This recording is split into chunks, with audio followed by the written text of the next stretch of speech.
Learner, if you mix two chemicals together in a lab, you know exactly what kind of spark you'll get. Right, it's predictable. Exactly. You can literally write the equation on a chalkboard. Mm.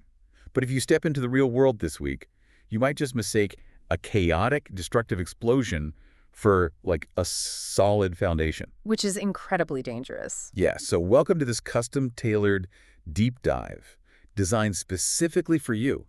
Today, our mission is exploring this deeply uncomfortable tension, the massive gap between what we desperately want in the heat of the moment and what we are actually worth. And we are dissecting the astrological forecast for the week of June 15th through June 21st, 2026. Which is a heavy week. It really is.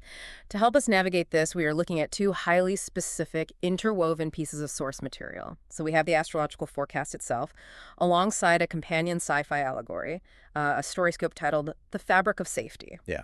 Both of these were created by Tarot, by High C, and that is pronounced High C, and his extensive work is available at tarot by hic.net. The narrative arc mapped out across these sources is, it's incredibly cinematic. We are looking at a trajectory that begins with intense external desire and ends completely stripped down to internal emotional truth. Stripped down is the perfect way to put it. Right. We're asking the ultimate question here. Where do you actually feel safe enough to be real? Or, put another way, does desire deepen your self-worth, or does it just distract you from it? That is the core theme. Okay, let's unpack this, because the energy at the beginning of the week feels like a completely different universe than where we end up on Sunday. Right. We are starting with the spark, the illusion, the dizzying high of Monday and Tuesday. Yeah, so Monday kicks off with a planetary aspect called Venus sextile Uranus. Let's look at the mechanics of what that actually means. Okay. Venus represents connection, what we value, and our relationships. Uranus is the planet of sudden electric revolution and breaking the rules. And a sextile it's a 60-degree angle, right? Yes, exactly. A 60-degree angle between two planets. In astrological terms, 60 degrees is a highly cooperative, stimulating angle. It's like these two planets are having a brilliant brainstorming session. So it's very active. Highly active. The result is a massive rush of fresh air. It manifests as creative electricity and flirtation.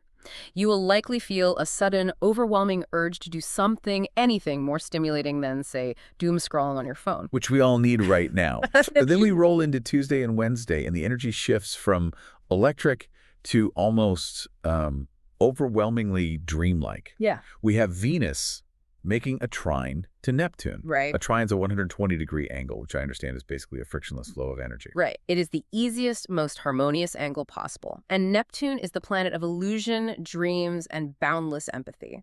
So when Venus flows effortlessly into Neptune, we get an influx of glamour and visionary artistry. Oh, wow. Yeah, it creates an intoxicating sense of possibility.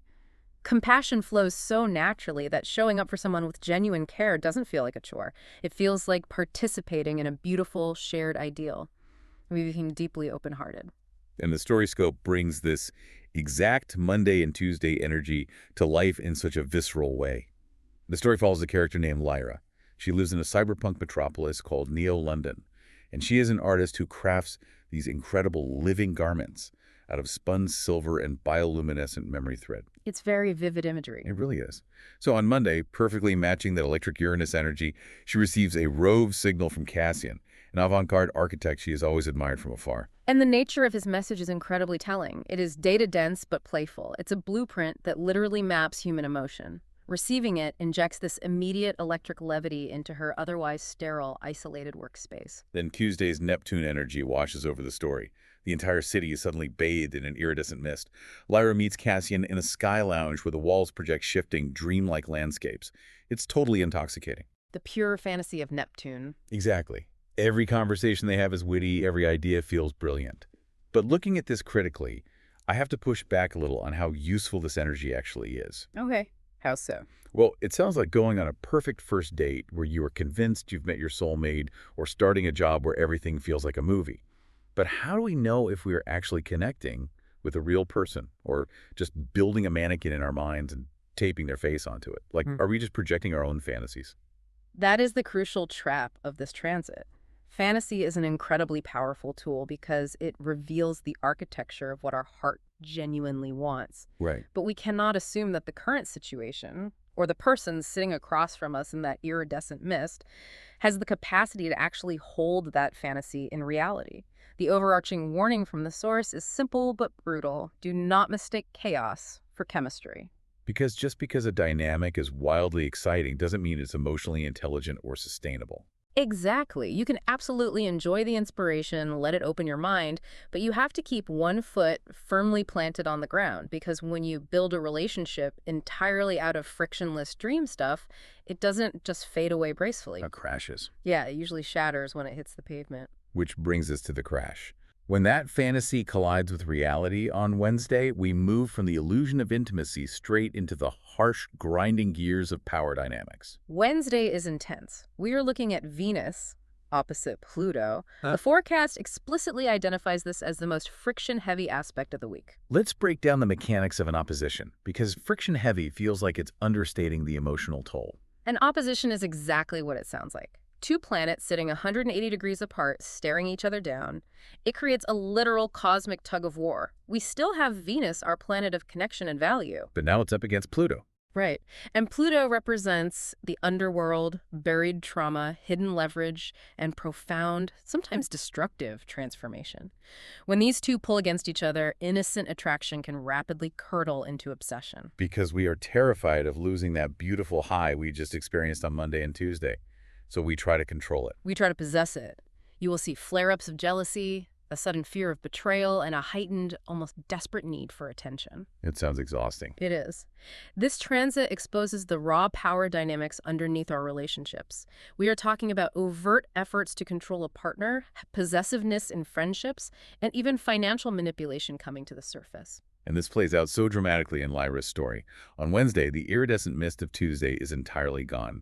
She finds herself in the stark, unforgiving, surgical light of Cassian's private gallery. The mist clears. Yeah, that glamorous illusion completely evaporates.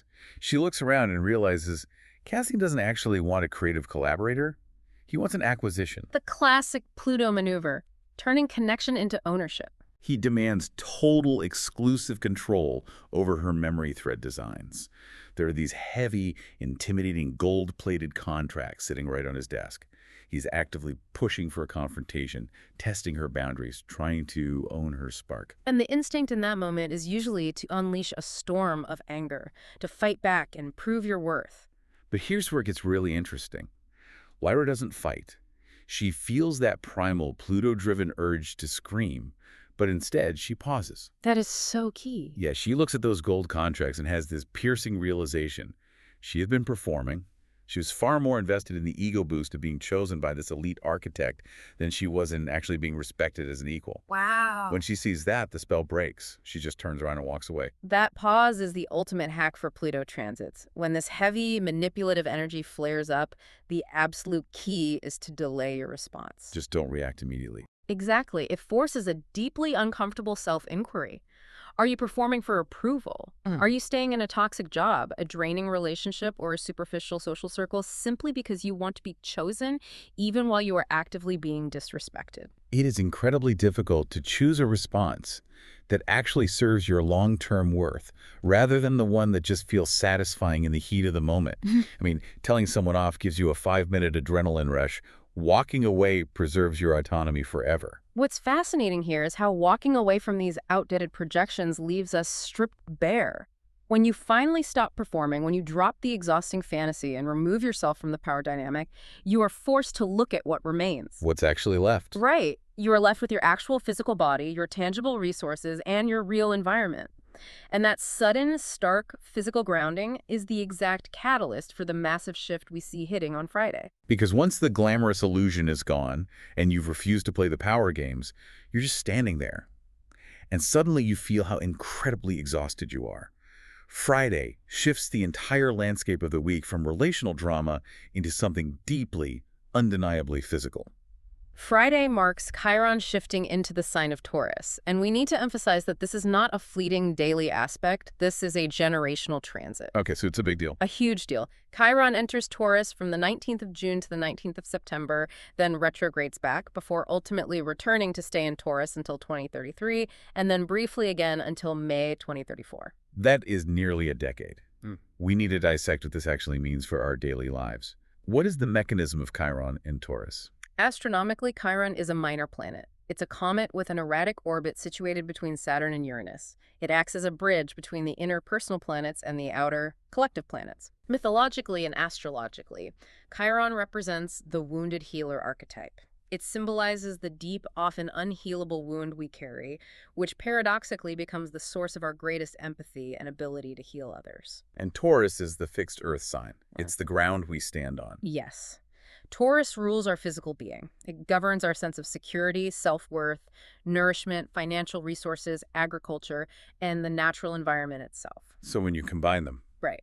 When the wounded healer enters the sign of physical survival, it violently pokes at all our tender places around scarcity. You will suddenly notice where you severely undercharge for your labor, where you chronically overgive, where you dismiss your physical pain, or where you treat pleasure and rest as things that must be earned through total burnout. in the StoryScope, this shift is incredibly visceral. On Friday, the entire central power core of Neo-London shifts to a heavy, grounded, bioresonant frequency. Lyra feels this vibration deep in her bones. A physical awakening. Yes. She looks down at her own hands, and they are literally blistered and bleeding from weaving that silver thread all week. She realizes she has been treating her own body as a machine, just a tool to be pushed to the brink of collapse in exchange for validation from people like Cassian. It's a harsh realization. And all around her in the city, the illusion of hoarding digital wealth starts collapsing. The city's underlying panicked anxiety over scarcity is completely exposed.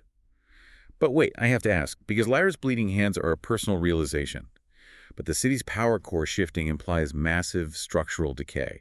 The way the source describes this, it suggests this isn't just about taking a bubble bath to cure personal burnout. This points to a massive, collective, cultural reckoning regarding money, physical labor, and the environment.